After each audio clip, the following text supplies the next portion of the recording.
La primera carta de Pablo a los tesalonicenses.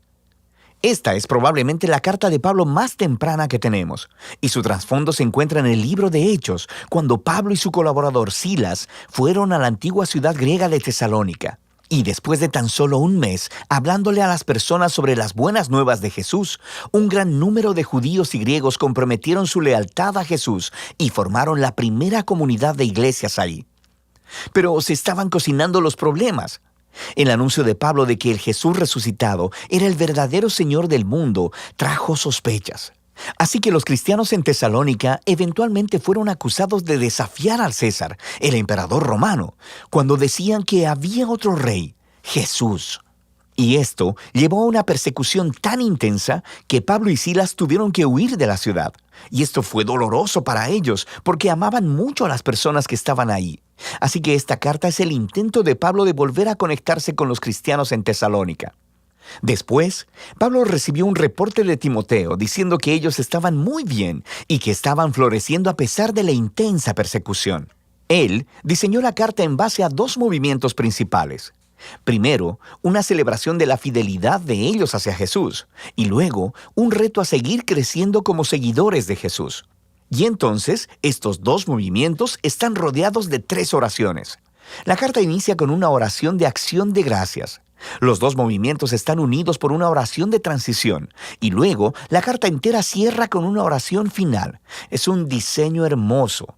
Pablo inicia dando gracias y celebrando la fe de los tesalonicenses, su amor por los demás y su esperanza en Jesús a pesar de la persecución. Él continúa relatando la historia de cómo se convirtieron, cómo ellos solían ser politeístas idólatras y cómo ellos estaban viviendo en una cultura donde todo en la vida estaba permeado por las instituciones y las prácticas que honraban a los dioses griegos y romanos. Y Pablo habla de cómo ellos dejaron a aquellos ídolos para servir al Dios vivo y verdadero, y cómo ahora están esperando la venida del Hijo de Dios desde el cielo. Así que, en una ciudad como Tesalónica, transferir tu lealtad hacia el Dios creador de Israel y al Rey Jesús tenía un costo: aislamiento de tus vecinos y hostilidad de tu familia. Pero para los tesalonicenses, el sobrecogedor amor de Jesús, quien murió por ellos, y la esperanza de su regreso, hacía que todo ello valiera la pena. Pablo luego hace un recuento de la historia de su misión en Tesalónica y de las queridas amistades que él formó allí con las personas. Aquí él usa metáforas realmente íntimas. Ellos lo trataron como su hijo y él se hizo como su madre. Y como su padre, él dice, nos hemos complacido en impartirles no solo el Evangelio de Dios, sino también nuestras propias vidas, pues llegaron a ser muy amados para nosotros.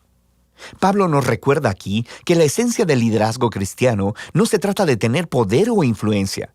Es acerca de relaciones saludables y del servicio humilde y amoroso.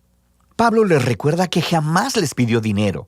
Él simplemente fue a amarlos y a servirles en el nombre de Jesús. Así que Pablo continúa reflexionándoles en la persecución que tienen en común, del mismo modo que Jesús fue rechazado y asesinado por su propio pueblo. Ahora Pablo está siendo perseguido por los judíos y los tesalonicenses están enfrentando hostilidad de sus vecinos griegos. Y Pablo obtiene un extraño consuelo al saber que los sufrimientos que juntos padecen son una manera de participar en la historia de la vida y resurrección de Jesús. Pablo luego comparte acerca de la angustia que experimentó cuando escuchó sobre las dificultades que los tesalonicenses enfrentaron después de que él y Silas huyeron. Así que él envió a Timoteo para apoyarlos y para ver cómo estaban. Y para su gozo, Timoteo descubrió que ellos continuaban con firmeza, eran fieles a Jesús, estaban llenos de amor por Dios y su prójimo, y deseaban tanto ver a Pablo, tanto como Pablo deseaba verlos a ellos. De manera que Pablo concluye con una oración por resistencia. Y lo que es genial es que aquí él introduce los temas que va a tratar en la segunda mitad de la carta. Él ora para que Dios haga crecer la capacidad de ellos de amar, que fortalezca su compromiso por la santidad. Según ellos, fundamentan sus esperanzas en el regreso del Rey Jesús. Así que él abre el segundo movimiento de la carta, retándolos a vivir una vida que sea consistente con las enseñanzas de Jesús. De manera que esto significa, primero que nada, un serio compromiso a la santidad y a la pureza sexual. En contraste con la cultura promiscua y sexualmente destructiva que está a su alrededor, ellos deben seguir la enseñanza de Jesús de experimentar la belleza y el poder del sexo dentro del refugio de una relación de pacto matrimonial comprometida. Dios toma muy seriamente la impureza sexual, dice Pablo. Esta deshonra y destruye a las personas y a su dignidad. Seguir a Jesús también significa un compromiso de amar y servir a los demás.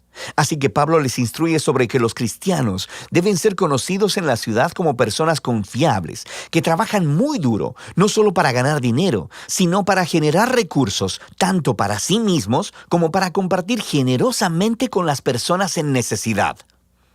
Después de esto, Pablo trata varias preguntas que los tesalonicenses tenían respecto a la esperanza futura en el regreso de Jesús.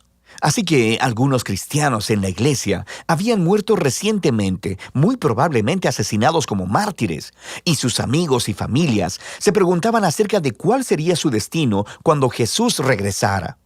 Así que Pablo deja claro que a pesar de su dolor y pérdida, ni siquiera la muerte puede separar a los cristianos del amor de Jesús. Cuando Él regrese como rey, Él traerá hacia sí mismo tanto a los vivos como a los muertos. Y Pablo aquí utiliza una imagen realmente genial. Usa un lenguaje que normalmente describiría la manera como un súbdito del César romano enviaría una delegación para recibir su llegada a la ciudad. Luego, Pablo aplica esta imagen a la llegada del Rey Jesús. Cristo también será recibido por una delegación de su pueblo, quienes se encontrarán con el Señor en el aire, le dan la bienvenida y lo escoltan de vuelta a este mundo, donde Él establecerá su reino de justicia y de paz. Pablo quiere entonces que los tesalonicenses vean cómo esta esperanza debe motivarlos a la fidelidad a Jesús. Así que Pablo se burla de la famosa propaganda romana que dice que es el César quien trae paz y seguridad. Por supuesto, la paz romana venía a través de la violencia, a través de esclavizar a sus enemigos y de la ocupación militar. Y Pablo advierte que Jesús regresará un día como rey y confrontará esta clase de injusticia. Los seguidores del Rey Jesús deben vivir en el presente como si ese día futuro ya estuviera aquí, a pesar de la oscuridad de la maldad humana a su alrededor. Ellos deben permanecer sobrios y alertas, mientras la luz del reino de Dios resplandece aquí en la tierra, tanto como en el cielo. Pablo concluye todas estas exhortaciones con una oración de esperanza, de que Dios permee sus vidas con su santidad, que los diferencie para que sean completamente devotos y sin culpa hasta el día del regreso del Rey Jesús. Primera de Tesalonicenses nos recuerda que desde el principio, el seguir a Jesús como Rey ha producido una manera de vivir contracultural o santa, y que esto a veces generará conflicto y sospecha entre nuestros vecinos. Pero la respuesta de los seguidores de Jesús a esta hostilidad siempre debe ser el amor, enfrentando la oposición con gracia y generosidad. Y esta manera de vivir está motivada por la esperanza en el reino venidero de Jesús que ya comenzó con su resurrección de entre los muertos. Así que de eso se trata Primera de Tesalonicenses: santidad, amor y esperanza futura.